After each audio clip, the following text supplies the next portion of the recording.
We're here. See something you like? You could have asked me all the places I'll go in my life. I would have never said Watertown, South Dakota. I didn't even know the place existed, okay? Honey, Watertown, South Dakota. Me, Bob, and Shangela decided we were gonna go full-on biker babes. Biker, rough and tough ladies. Why were y'all bikers in South Dakota? Hi, we're here. We got a lot of eyes. People are like, what is going on in this town on this day? Get a ride with one of you all? There's this big thing called Sturgis where lots of bikers come to. So we're like, you know what? Let's take the biker thing, baby, and let's go for it. No, we did not ride those. I sat on them. We were like faking that we were driving, and then they pan out, and it's just like people waving a fan to blow our hair. Under no circumstances did I ride a motorcycle. I don't even have a driver's license. My look, when they said it was biker chicks, I was like, baby, bring on the leather. So my design team created an amazing look for this episode. You know, the hair is lovely, fiery red. I want you to see me coming down the street, baby. The mug is delicious. Look at the face. Then we wanted it to look like a nude illusion kind of thing, but also still hard and rockery. So we used a combination of like leather and vinyl and this nude illusion fabric under it to really cinch in, but also give like the appeal of a biker rocker chick. It has like liquid satin sleeves, biker gloves, the fingerless. Oh, the nail is delicious. Then my favorite part about this look are the boots. Custom painted platform boots. They were fire. Now, they were not comfortable. Oh, no, ma'am. Those boots, baby, they weren't made for walking. They were made for stomping. So in Watertown, South Dakota, I look like just the coolest, short-haired, mean biker lady in all of South Dakota. It's Bob. We up in Watertown, rocking some motherfucking leather on these streets. I look like a bad bitch. I look like the main character in the L Word. My look is like a jacket that goes into a leotard with chaps that cross, spikes going all down the side, and the back of my jacket says, "My other ride is your dad," which is a really great look in general. For me, when I think biker babe, I always go Barbarella.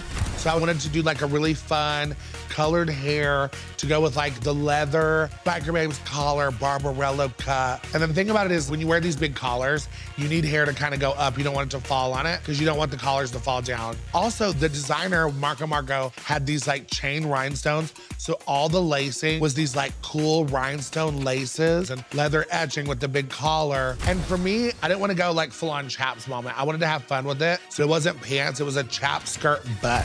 So my butt was fully out chaps, but it was like a skirt bottom. So in Watertown, I got to do my favorite drag, which is like straight jacket. The visual of Hannibal Lecter coming out on a hand truck with the mask is just really striking. And it's been a really big part of my drag for a long time. So it's the straight jacket, high in the front and lower in the back. Then I bust out of the jacket, but the coat stays hanging on the wall. It's all pretty monochromatic, but like kind of very dingy and dirty looking. Kooky, nutty, crazy drag. It's a really cool look. Jaden and Justice, the twins from South Dakota, were raised in Watertown, moved to Sioux Falls. They're both first responders. They're also Black and Indigenous. We got the Rockettes up in here. And they had a really interesting time being people of color in a town that is almost exclusively white. I knew where he was going. Try living here. So they are very similar, but are also complete opposites. So we do this like Shining inspired look into these like bad bitch superhero hip hop queens. The look is like a very similar silhouette. One is predominantly black, one is predominantly white. So it shows how they're like similar, but still very different. And mine was gray. So I was the mother of the two giving birth to my children. They come together and make one wonderful gray goddess. My drag daughter, Amy's real last name is Rainbow. I know you're not gonna start crying already.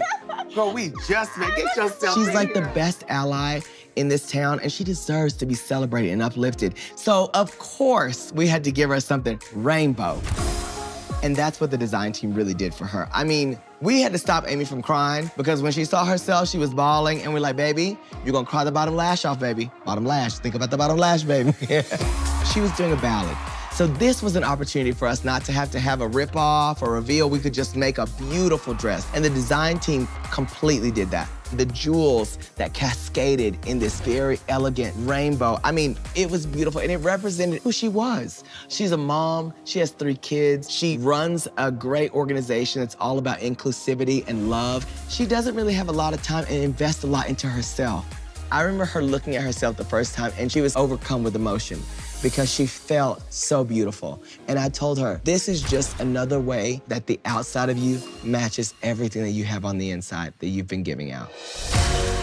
Eric is full-on nerd fantasy, collects toys, has a toy shop where he sells them, always been small, got the longest hair in the world, just a smart little nerdy guy. It takes a village to make a drag queen. He was just so sweet and genuine and showed up on time and worked hard and nailed the choreography before I did. I mean, literally, icon.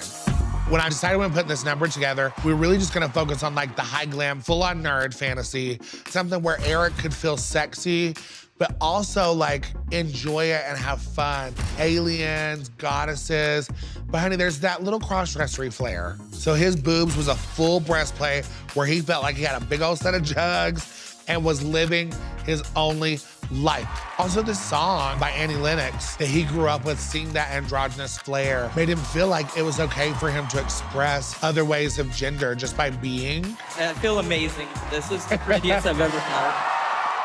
Like, how sweet is it? But also, how important is it that we have moments where we just feel beautiful?